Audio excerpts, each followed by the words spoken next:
Happy Sunday. Your girl's going to go ahead and make Sunday dinner. So these are these chicken legs that I got from Costco's a few weeks ago. I'm going to go ahead and make some smothered chicken. So here I went ahead and I diced up some green pepper and some onion.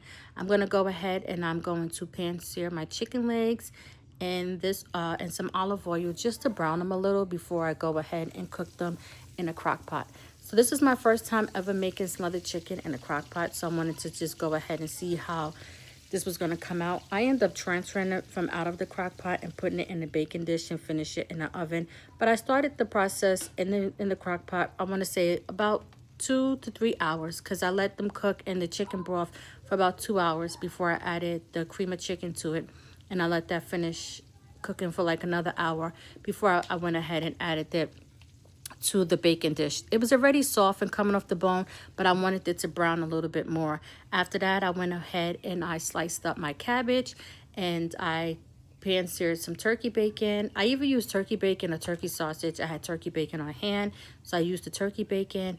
I seasoned it with some onion. I put some fresh onion, some fresh green pepper. I seasoned it with a little chicken bouillon, some Lawry seasoning salt, some onion powder, some garlic powder, and a little lemon pepper. And then I let that go ahead and finish. I tasted my broth just to make sure that it had good flavor. If I needed to add anything, whenever I'm cooking with salt, I always use a little at a time and then add more salt as needed. Because once something is salty, you can't take the salt from it. So I'd rather add to it as needed. And then I went ahead and I got started on my rice. I used jasmine rice, so I washed that really good.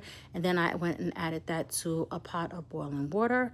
And then I also made some green beans too. I just didn't show that on camera.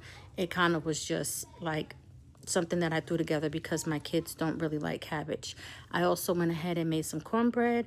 The box always calls for 1/3 cup of milk, but I always add extra milk because I feel like 1/3 of milk, it just comes out too grainy for me. So I go extra to make it look more like a cake batter. And I do add sugar to it just for added flavor to the cornbread.